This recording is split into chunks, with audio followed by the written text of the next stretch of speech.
On today's video, we're going to learn how to do derivatives on our calculator. So you need to have your graphing calculator handy. And we're going to learn a couple of different ways to do derivatives on the calculator. The first we're going to focus on is how to get the slope of a tangent line at a particular value of x. So while I'm bringing my calculator up on my board, what that means is we're going to be working with situations where, for example, I'll give you f of x equals 3x squared plus 4x, and I ask you to find the derivative at 2. Well, we all know we don't need a calculator to do this. This is a derivative that you can find. We know the derivative of that function is 6x plus 4, and if I want the derivative at 2, that simply means I need to plug 2 in, and I get 12 plus 4 is 16. And what I just found is my slope of my tangent line. We don't need a calculator for functions like this. And honestly, on the no calculator part, you're going to have lots of problems like that where you won't ever be allowed to use your calculator. But on the calculator portion, they're going to give you equations that are much more complicated than that. Ones that you don't even have the tools to get the derivative. And they're going to ask you to find the slope of the tangent line or the slope of the curve at a particular point.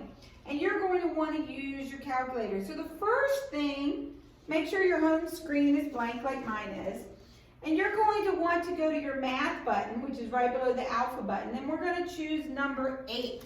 That's where we go when we want to do derivatives on our calculator. So I'm going to hit math. I'm going to choose number 8. And your calculator screen should look like this. Now, if you've got my notes, I first explain this technique, and then I explain a technique if you have an older calculator, where I checked everyone this year in my AP Calc class all has a calculator that does what's called pretty print. So I'm only going to be teaching the first technique. So if you look at the notes and there's a second explanation for everything. If you don't have pretty print, you can ignore that because all of you have pretty print. Pretty print means that when you do math number 8, where it says the derivative, you're going to have these boxes to fill in and it looks like a derivative. The first thing you have to fill in right here is what you're taking the derivative with respect to. So we're going to always, for now, be taking the derivative with respect to x. And so we use the xt theta button, the same button you use right beside alpha anytime you graph a function. Right here in parentheses, we're going to be putting the equation that we want the derivative of. So we want the derivative of 3x squared plus 4x. We're going to put 3x squared plus 4x in that parentheses. So let me do that. So 3x squared plus 4x is my function. Once your function is entered, I'm going to use my right arrow button, and we're going to fill in this box. What goes in that little box is what we want the x value to be for this slope. Well, we want to find the derivative at 2, so we're going to fill a 2 in for the value of x. So I'm going to put in 2, I'm going to hit enter, and voila, 16, the same slope that we found doing the derivative ourselves. Now again, you may say, why do we need this? Because honestly, it took us more time to put that on our calculator than it did to just do it ourselves. You don't need it for those problems. And you won't be asked to use it for those types of problems. It'll be a much more complicated function, probably a function that you don't even have the tools at this point to get the derivative of. So that is how we get the derivative at a particular point, and what we found is the slope of the tangent line. So at this point I could, maybe they could say, make an equation of a line. Well, we've got the x value is 2. We can get the y value by plugging in the original. We've got our slope, so we could now use point slope. So let's look at the examples.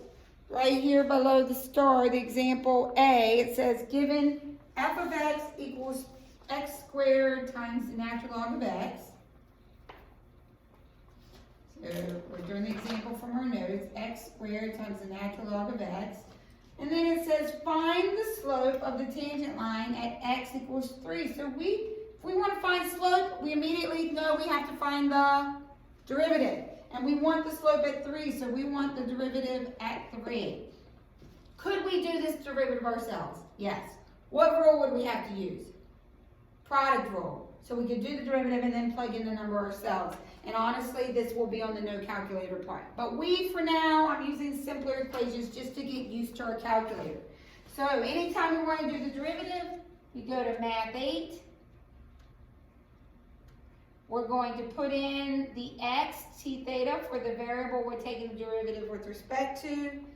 Our function is x squared, so x squared times the natural log of x.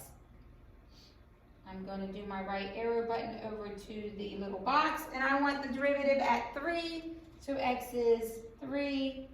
I hit enter, and I find that my slope is 9.592. So we're going to round to 3 decimal places anytime we use our calculator.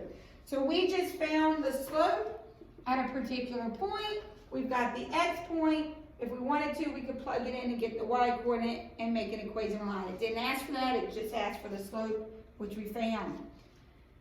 So then, let's go ahead and do b. b, the function that they give you, is 2x over root x squared minus 2. And we want the slope of the tangent line at -3, so we need to find the derivative at -3. Could we do this derivative? Yes. What rule would we have to use? We'd have to use the quotient. Inside of the quotient, we'd have the chain. It's doable. We can do it. But since this is a calculator problem, decimals are going to be okay. We're going to use our calculator. So we go to math. We go to number 8. We put in our variable x. We put in our function, which is 2x. Divided by second square root, what is it, x squared minus 1. No, minus 2, my bad. X squared minus 2. Do our right button. We want the derivative at -3. So we tell it that x equals -3, hit enter, and our slope comes out to be -0.216. So that's the first thing we can do with our calculator. We can find the derivative on our home screen at a particular point, which means we have the slope at a particular point. The second thing we can do on our calculator is we can actually graph derivative functions. Let me clear all this out. Oh, I don't know why it just moved my whole screen. Let me go back. There we go. And let me clear this. Okay.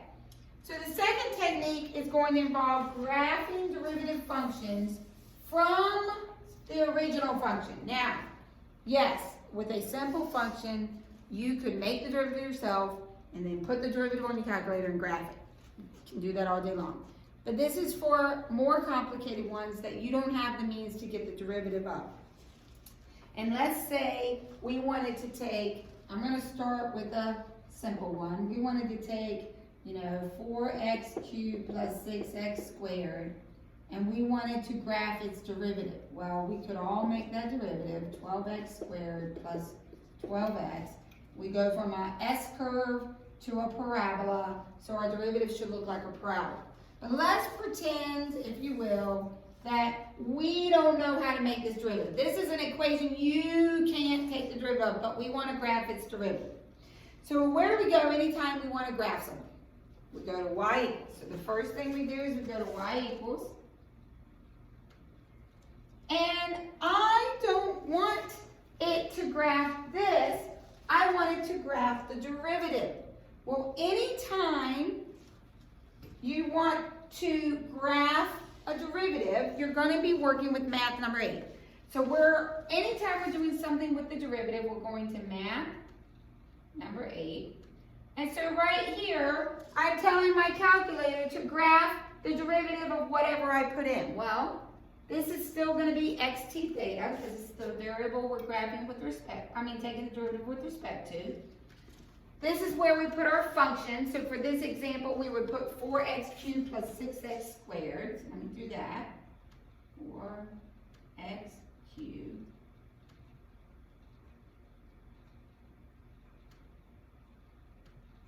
6x squared. Sorry, I'm so slow.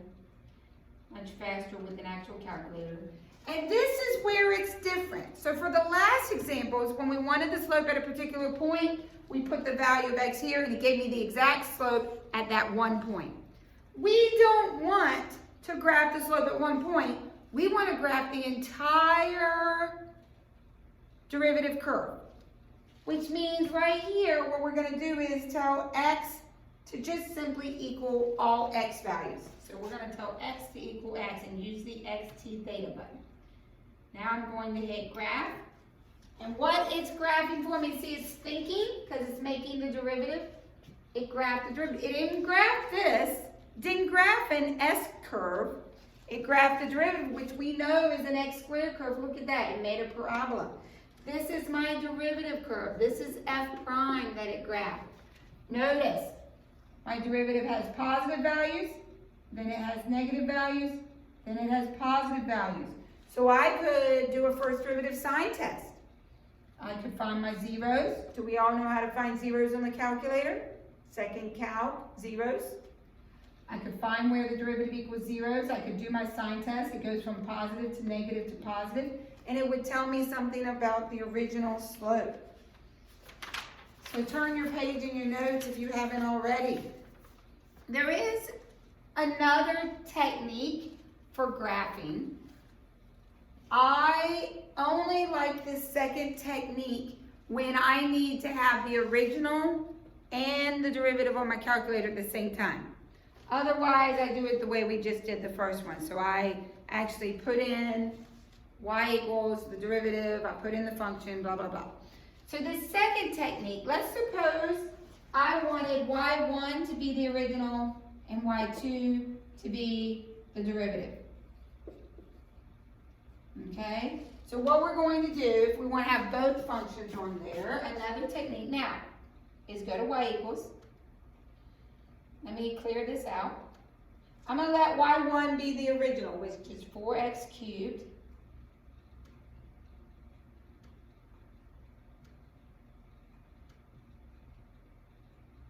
And then what is it? Plus 6x squared.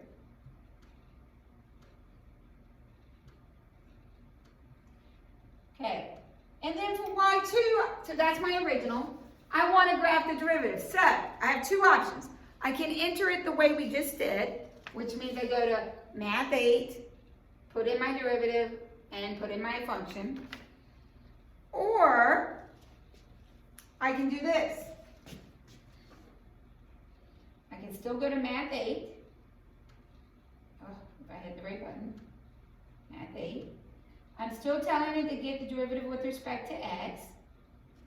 I could put in this equation. Now, honestly, with a simple equation like this, it's just as fast to put in the equation. It is. But I keep telling you the equations can get more complicated. And once you've got that complicated in the equation as y1, wouldn't it be nice if you don't have to type it a second time? So this would be to avoid typing it a second time. I want to tell it to take the derivative of this equation. I want to tell it to take the derivative of y1. I can do that.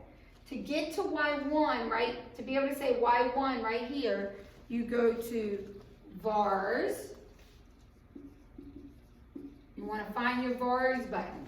So look on your calculator and find your vars button. It is beside the clear button. So it is right here beside the clear button, V-A-R-S. So I'm going to choose vars. You go over to the right and highlight y vars. So I'm highlighting y vars.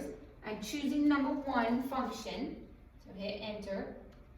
And I want it to be the y1 function. See how y1 is highlighted? I hit enter again. And voila, I just told my calculator to take the derivative of whatever I've put in as y1. Now this is handy if this is a really complicated equation. You had to put lots of parentheses and exponents and fractions and all kinds of stuff. You don't have to type it a second time. It saves you time on the AP exam because now you're just saying take the derivative of whatever is here. And then we go over to the little box and we want the derivative with respect to x.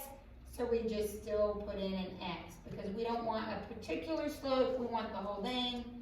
And we can graph it, and look at that. There's my original S-curve, and there's my derivative quadratic curve, x squared parabola curve. What's nice about this technique, let's suppose you went to a new example, and now I'm telling you y is, I don't know, x squared ln of x. And then I want you to graph the derivative. I could just simply delete this row, and I could put in the new equation.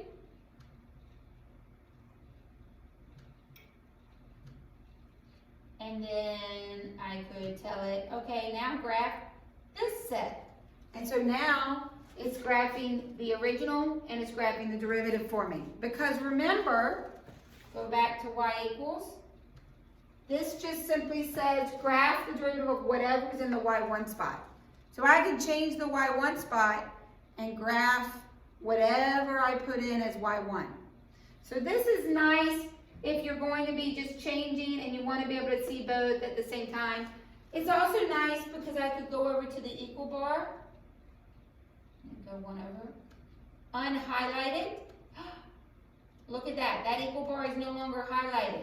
That means if I graph it, it's only going to graph y2, which is the highlighted one, which says do the derivative of this. So I hit graph, and voila, it's only showing me the second equation, which is the derivative graph by itself.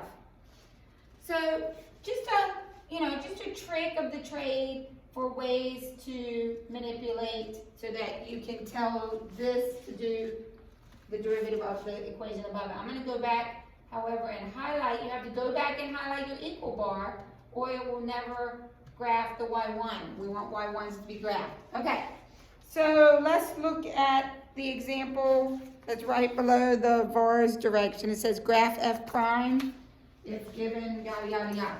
Okay, so it says graph f prime if we're given f of x equals the natural log of e to the 3x squared. So we're going to graph f prime by itself. I don't need the original, so I'm going to practice the first technique. Let me clear out my y1 and my y2. I'm going to clear all this too. I don't know why every time I clear that it does that, but okay.